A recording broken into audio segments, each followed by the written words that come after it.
You know that feeling, right? You're starting something new, maybe a big project, could be work, could be personal, and you start gathering ideas, tasks. And suddenly it's just this huge pile of stuff. Exactly. And you think, okay, hold on.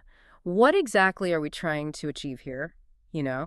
And importantly, what are we not trying to do? How do you draw that line? Yeah, that need for clarity, it's huge. Hmm. Because without it, you end up spinning your wheels, putting effort into things that, well, they don't really move the needle. Absolutely. And cutting through all that noise, setting those boundaries, making sure you're laser focused on delivering the right thing. That's really what project scope management is all about. So today, we're doing a deep dive into exactly that. We've got this really interesting source material, looks like a set of slides, probably from some serious project management training. Right. And it zooms right in on the process part, specifically planning and managing project scope. Yeah, it looks like it gives a pretty structured way to think about, the edges of the project, what's in, what's out, and how you keep it that way. So, our mission today, let's unpack the key ideas from this material. The processes, the tools, the steps involved in defining scope, controlling it, making sure everyone's on the same page about what the project is. Basically, getting a solid handle on the work itself. Think of it like building a really clear blueprint, so you don't accidentally, build the wrong thing, or just keep adding rooms forever. Right, and they're never quite finished because the goalposts keep shifting. Okay, let's unpack this. So, diving right in, the material kicks things off by grounding us in some basics, projects and scope. Now, these are probably familiar terms if you've, been around projects. But the source emphasizes a couple of key things. Right. It defines a project as a temporary thing. It's an endeavor to create something unique, a product, a service, whatever. Temporary and unique, those are the key words. Exactly. Temporary means it has a start and an end. It stops when the goal is reached. And unique means you're not just like churning out the same thing over and over. You're creating something distinct. Could be tangible, could be intangible. Got it. Temporary, unique output. And scope. The source defines it pretty simply. Range, detail, or boundary. Yeah, it's basically about figuring out the size of the box and what goes inside. How big is this thing we're doing? Precisely. And straight away, the material makes this really critical distinction between product scope and project scope. Yeah. They sound similar, but they're definitely not the same. Not at all. Product scope, according to the source, is all about the features and functions of the thing you're building. What does it look like? How does it work? Like the examples they give, features on a website, maybe free delivery, gift wrapping options, that kind of stuff. It's describing the result. Exactly. The what's. And project scope, Yeah. that's the work you need to do to create that result. All the tasks, the effort, everything involved in delivering the product with those specific features. Okay, so product scope is the what? Project scope is the how the work involved. That's a good way to put it. Yeah. It's the work performed. Mm. And crucially, the material points out, project scope also defines what work is not included. Right. Building that fence to keep out. Scope creep. Yeah. That's where you explicitly say, we're doing this, but we are not doing that. Helps manage expectations. Scope creep. We've all been there, I think. Oh, yeah. So if you add features to the product scope, guess what? You're almost certainly adding work to the project scope. Makes sense. Yeah. And this all seems to start with understanding requirements. They're the absolute bedrock, really. Requirements are, the specific needs or conditions the project or product has to meet. What do stakeholders need? What does the business need? The source lists a whole bunch of types. Business, stakeholder, functional, non-functional. Right. Technical, transition, quality. Okay. Tons of them. So if we stick with that website example, a business requirement might be like boost online sales by 15%. A functional one could be users need a shopping cart. Yep. Yeah. And non-functional, maybe the site has to load in under 3 seconds. Exactly. Or maybe a requirement is using a certain grade of material or providing weekly progress updates or making a house earthquake-proof.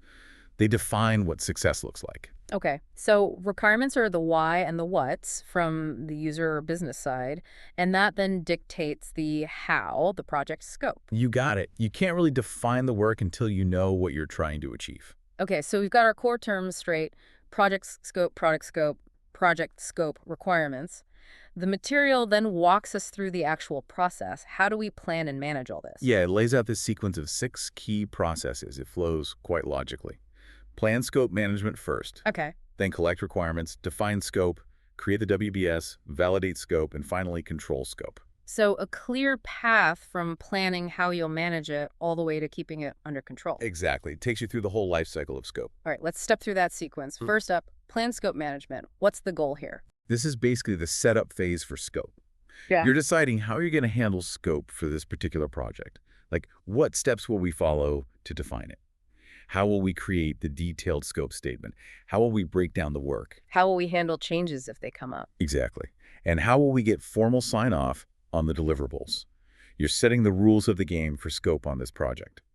So the output is literally the scope management plan. Yep. It becomes part of your overall project management plan. And this plan, the source says, details things like the process for creating the scope statement, the process for the WBS, how you'll maintain the baseline, and that formal acceptance process.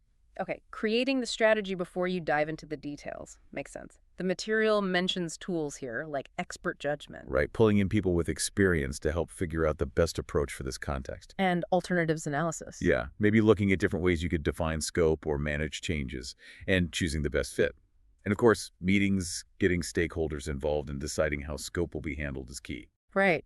Okay, so you've planned how you're going to manage scope. The next step sounds crucial. Collect requirements. Oh, absolutely. This is where you roll up your sleeves and really dig into what the stakeholders need and expect. It's the process of, finding, documenting, and managing all those needs. And the inputs here would be things like the project charter, the scope management plan we just talked about. Exactly. And the outputs are really important deliverables themselves. You get the requirements documentation. Which is the detailed write-up of all the needs. Right. And you also get the requirements traceability matrix. Ah, the traceability matrix. The source shares an example. It looks like a grid. Yeah, it's a really powerful tool. It links each requirement, like requirement ID 123.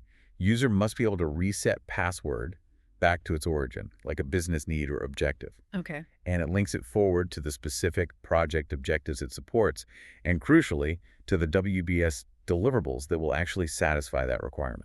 Wow. Okay. So you can trace a requirement all the way through. Exactly. From why it exists to what work is being done to meet it. It's fantastic for making sure nothing gets dropped, and also for assessing the impact if someone suggests changing a requirement later. I can see that. So how do you actually get these requirements? The source lists a whole bunch of techniques. Looks like a lot of interaction. It really is about talking to people, observing, gathering information. Things like brainstorming. Getting lots of ideas out. Yep. Interviews for one-on-one deep dives. Focus groups, bringing together specific types of stakeholders. Questionnaires and surveys for bigger groups. Right. When you need input from a lot of people. Benchmarking, seeing how others do similar things. Observation. Sometimes just watching people work reveals needs they can't even articulate. That's a good point. Context diagrams are mentioned. They help visualize how a system interacts with other things. The source has that feud ordering example showing the customer, the kitchen, the payment system all interacting. Ah, okay. Yeah. Visualizing the boundaries and prototypes too. Yes. Building a quick version, a mock-up, to get concrete feedback early on. It's super valuable. So you don't build the whole thing wrong. Exactly. The material also mentions decision-making techniques, like different ways of voting on requirements, or sometimes needing an autocratic decision, and ways to organize the data, like mind mapping or affinity diagrams, to group similar ideas together. Wow, that's quite a toolkit just for gathering requirements. It really underlines how vital that step is. Absolutely. Do it well, and you're set up for success. Skimp on it, and, well, problems are likely down the road. Okay, so you've gathered all these requirements. The next step in the sequence is define scope. Right. Now you take all that information, all of those requirements, and you synthesize it. You develop a detailed description of the project and the product. This is where you really draw the lines based on those requirements. Defining the boundaries, essentially. Exactly. And the main output here is the project scope statement. The project scope statement. Oh, yeah, this sounds like the key document. It really is. It's the detailed narrative.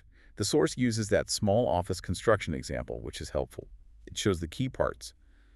The overall project description. What the project is. Yep. The acceptance criteria. How will we know we're done and successful? Like, maybe the office must not exceed a certain cost, be finished by a specific date, have basic utilities. That's all stuff. Definitely. Then the deliverables, the actual things being produced, like the physical structure, the electrical systems, the furniture installation. And importantly, project exclusions. Yes. What is not part of the project, in the office example, maybe landscaping or security systems are explicitly excluded. Super important for managing expectations. I can see that. Prevents misunderstandings later. Totally. And it also includes constraints, things that limit you, like budget, space restrictions, regulations, and assumptions, things you believe are true for planning purposes, like maybe permits will be approved on time, or the weather will cooperate, or key suppliers are reliable. That example makes it really clear. It's much more detailed than, say, the project charter, right? Oh, absolutely. The charter is high level, authorizes the project. The scope statement gets into the nitty-gritty details of what's in, what's out, and what success looks like. That's what you manage against day to day. Got it. Okay, so we've planned how to manage scope, collected the requirements, and defined the scope in a detailed statement. What's next? Create WBS, the work breakdown structure. Ah, the WBS. Breaking it all down. Exactly. You take that total scope defined in the scope statement and you decompose it. You break down the project deliverables and the project work into smaller, more manageable components. It's hierarchical, right? Like an org chart for the work. Yeah, that's a good way to think of it. You break it down level by level. And the lowest level in the WBS, those are called work packages. Work packages. So those are the pieces you can actually estimate costs for, figure out duration, assign to someone. Precisely. They're the actionable chunks of work. The source mentions a common rule of thumb. Break it down until a work package represents something like 8 to 80 hours of effort. Small enough to manage, big enough to be meaningful. Okay. And the output of creating the WBS isn't just the structure itself, right? It leads to something called the scope baseline. Correct. The scope baseline is formally established here. It consists of 3 things: the approved project scope statement, the WBS itself, and the WBS dictionary. WBS dictionary, what's that? Think of it as the detailed information sheet for each item in the WBS. For every work package, for every component, the dictionary provides more detail. Like what kind of detail? Things like a unique code or identifier, a description of the work involved in that specific package, any assumptions or constraints specific to it, who's responsible, schedule milestones, maybe cost estimates, required resources. Acceptance criteria, too, for that specific piece. Yes. That's a key one. The acceptance criteria for that specific work package would be in the WBS dictionary. Also, quality requirements, technical references, agreement info. It's the detailed backup for the structure. So the WBS is the map, and the WBS dictionary provides the detailed legend and instructions for each location on the map. That's a great analogy, yeah. The source also briefly mentions things like control accounts, which are higher level points for tracking performance, and planning packages, which are sort of placeholders for work further down the line that isn't fully detailed yet. But the work package is the real workhorse for planning. Okay, this whole sequence, plan, collect, define, create WBS, it feels very methodical, very structured, seems perfect for projects where you can, define things pretty clearly up front, like that office construction example. Exactly. It's very characteristic of what we often call predictive or waterfall approaches. But what about projects where things are less certain, where requirements might emerge or change a lot? How does scope management work then? Good question. And the material addresses this by contrasting the predictive approach with adaptive environments, often linked with agile methodologies. Okay, so how is scope handled differently there? Well, the fundamental difference is that scope isn't expected to be fully defined and fixed up front. It's expected to evolve based on feedback and learning as the project progresses. So no massive upfront scope statement in WBS for the entire project? Not typically in the same way. Instead, requirements are often captured differently, maybe using user stories. As a role, I want to action, so that benefit format. Exactly. It keeps the focus squarely on the user need and the value delivered. Like, as a shopper, I want to save items to a wish list so I can buy them later. Or, as a manager, I need a report on weekly sales so I can track performance. It's less about detailed technical specs initially, more about the outcome. Okay, so you have these user stories instead of, or maybe alongside, traditional requirements docs.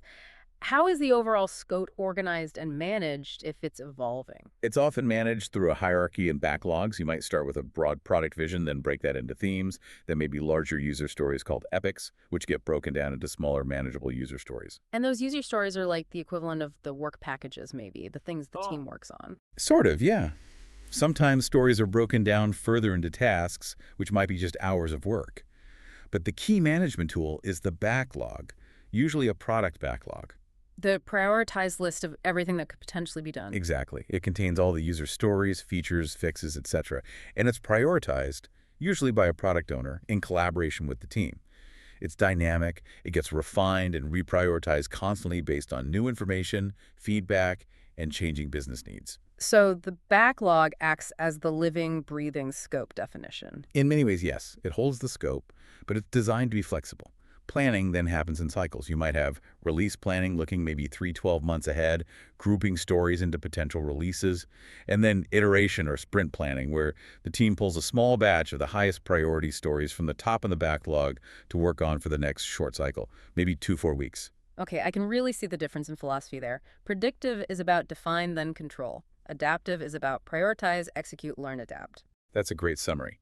The visual comparison the source might imply is, Waterfall delivers one big outcome at the very end, while Agile delivers value cumulatively, piece by piece, allowing for course correction. It depends heavily on the nature of the project and the level of uncertainty. All right, let's circle back to the structured process flow from the source material for a moment. After create WBS, so after the work is broken down and presumably some work gets done, the next step is validate scope.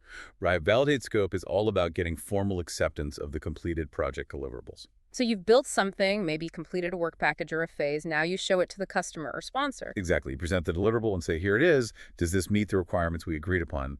The goal is to get their formal sign-off. And the output is accepted deliverables. Makes sense.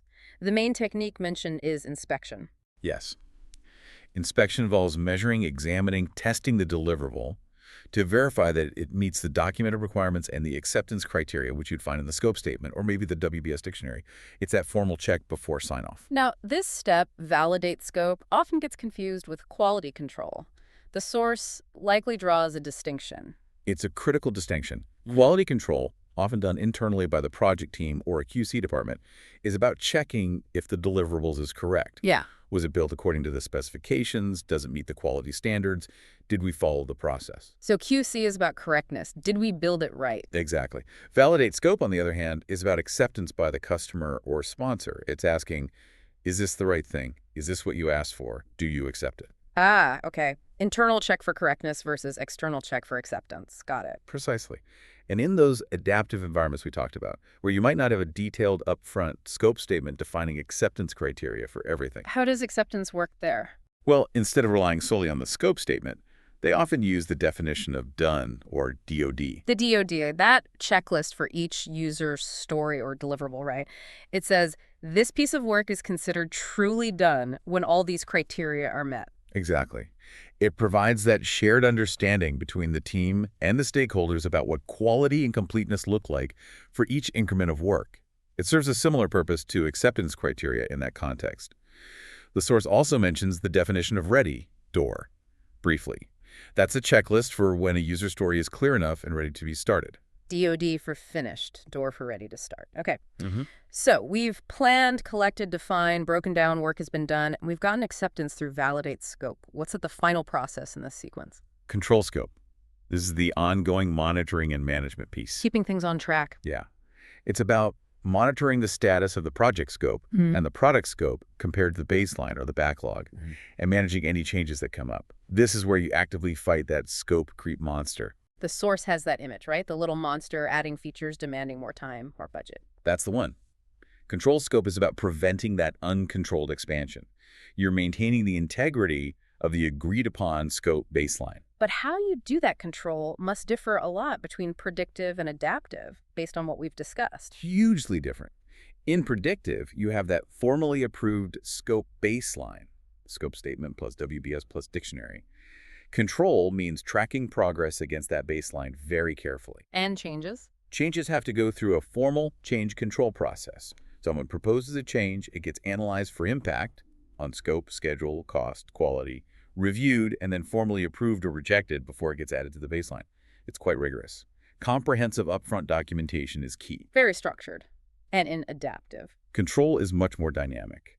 The scope is expected to change and evolve. Changes aren't seen as exceptions to be tightly controlled, but as opportunities to incorporate feedback and maximize value. So how are they managed? They're typically managed through the backlog refinement and prioritization process.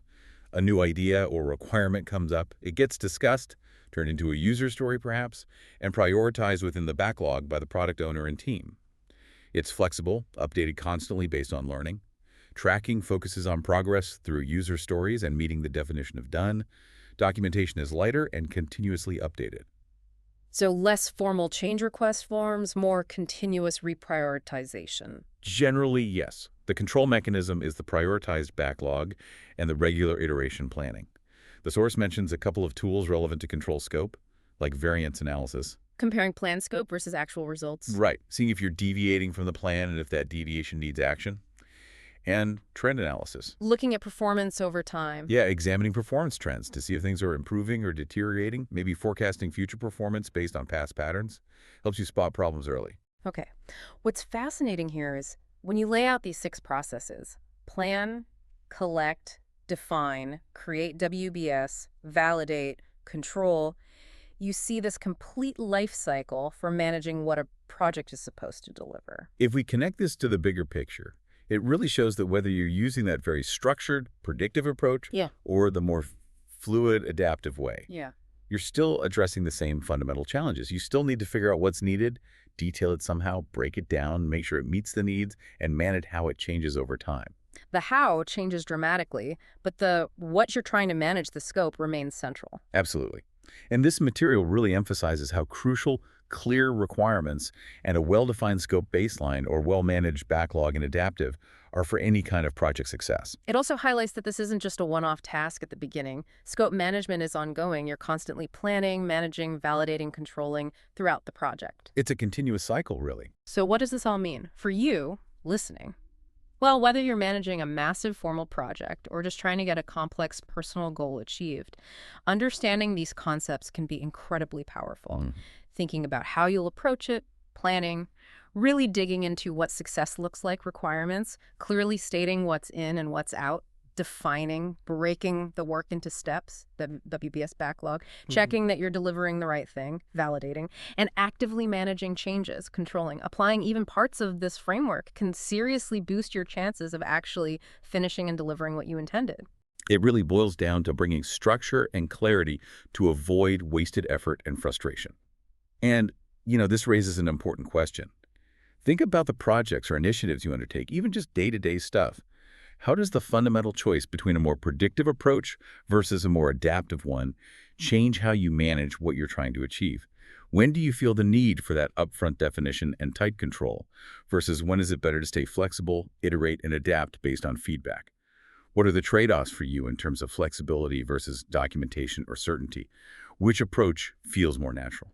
Definitely something to mull over for your next endeavor. Thanks for joining us on this deep dive into planning and managing scope.